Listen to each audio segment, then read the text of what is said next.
Hi, welcome to B-Town Talk, a production of Bensalem Community Television. I'm your host, Dawn Davis, and this is my co-host, Mayor Joseph DiGirolamo. Hi, Mayor. Hi, Dawn. Today we have a poignant public service announcement that has been produced by the Bucks County District Attorney's Office and several volunteers. Dawn, I've watched this several times in the last day here, and what a compelling video that once everyone sees this, and I hope it will, I'm not hoping, it will hit home that this is actually these things happening, and it happens to everyone, in every family, and the young lady that's on there that's speaking, it just wrenches my heart to watch it, but it's so important, and I hope that everybody gets this and watches it and tries to understand what she's trying to say, and how to get a hold of this drugs that are ruining our country, and it hits at home. It hits right here at home. It certainly does, and when you watch the video, I really think the one who gets the most credit is the mother who provides this compelling, heart-wrenching, emotional plea. Her story about her daughter and her daughter's addiction with heroin. And with that, let us run the video. The following is an important message from the Bucks County District Attorney. I'm a mom, and just like most moms, I worry about my child. But my worries are probably not the same as most. I'm the mother of a heroin addict. I hate that sound. It could just be a friend, or it could be the phone call I'm dreading. I never know. My eyes fill with tears, my palms are sweating, and my heart is racing. Has she been arrested again? Does she need a lawyer? Was she attacked again? How bad this time? Did she OD? Is she dead? How will we pay for a funeral? Who will care for her kids? Oh God, I'm nauseous. What should I do? What would you do to help your child?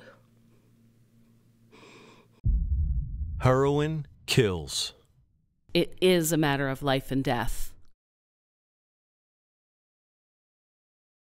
The following is an important message from the Bucks County District Attorney.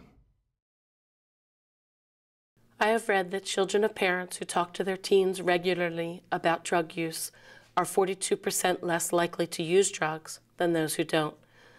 Yet only a quarter of teens report having these conversations. If we could cut our teenagers' chances of using drugs almost in half, I have to wonder why we aren't all talking to our kids more. My husband and I never really talked to our daughter about drugs.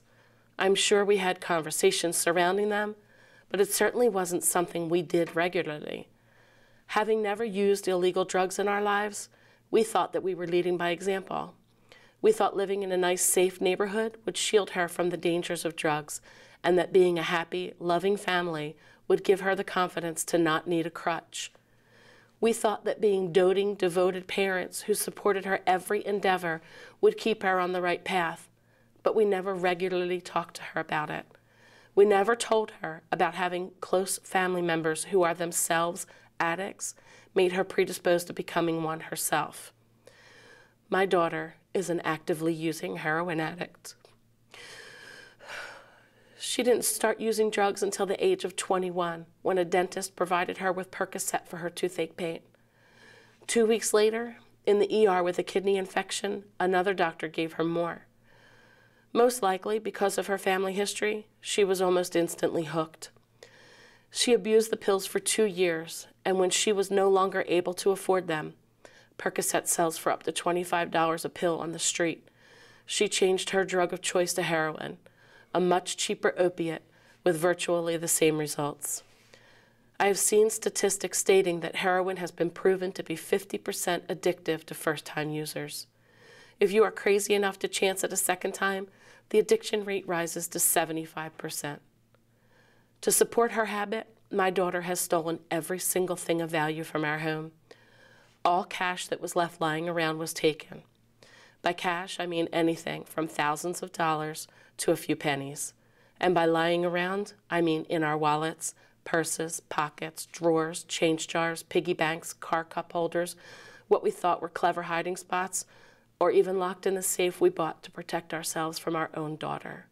Also taken were our wedding bands, multiple TVs and cameras, 2 GPS units, our Easy Passes, a computer, her son's Wii, her daughter's Nintendo DS, an iPad, a vintage bike, rings I inherited from my grandmother, gold and silver wire from my husband's workshop necessary for his work, air conditioners taken right from our windows, and because nothing is sacred to a drug addict, a pearl necklace from my sister who had recently passed away.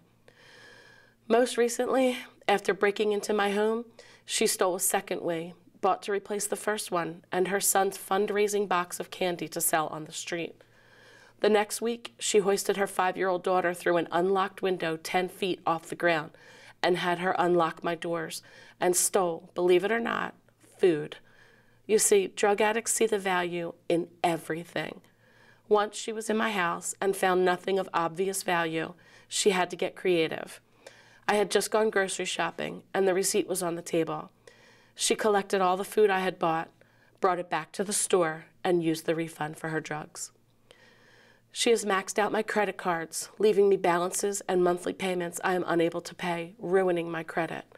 She has written bad checks using my checking account. She once deposited an empty envelope into my account at the ATM, knowing that the bank would allow you a portion of what you claimed to deposit immediately. This caused me legal troubles and a record of fraud with the banks that disallows me to open any new accounts. She has stolen gift cards given to me for my birthday and Christmas, sold them for half their value, and used the money for drugs. She received food stamps for her children and sold them in the same way before I reported it to welfare and had them taken away from her. She has been fired from every job she has ever had because of her drug use. She has 3 beautiful children, of which I now have custody because she's no longer able to care for them. I only recently found out she had been taking her children with her to Kensington to purchase her drugs. The final straw for me, the moment I realized I had to cut ties, was when I found her passed out in her car, needles and baggies by her side, at her children's daycare. She had been shooting up while waiting to pick them up from school. It became clear that her children's safety was not her first concern, and I finally asked her to leave my home and never come back. She packed her bags, left her children behind, and moved into a shelter in Chester City. That was May 13th, 2013, the day after Mother's Day. She's been arrested for retail theft to pay for her habit, and now has a criminal record which will follow her for the rest of her life. She has sores, track marks from the needles up and down her arms and on her thighs. She gets abscesses at the injection sites on a regular basis, and her veins have collapsed. Even her sweet, almost baby-like voice that she once had has been affected. Because of the drugs, she now has a deep, raspy, throaty voice. It's almost like the drugs are taking over her body, making her unrecognizable even to her own family. She has had 5 stints in rehab, only to come back and start using again. A few months ago, I got a phone call telling me that she'd been attacked while buying her drugs. She was dragged into an alley, beaten, cut with a razor on her face, her arms, and her legs, and her clothes were in tatters. Luckily, somebody saw what was happening and called the police. Intervention from strangers doesn't often happen in the neighborhood where she was attacked, and she was lucky to have survived. Despite this, she was back in the exact same place less than 24 hours later to buy again.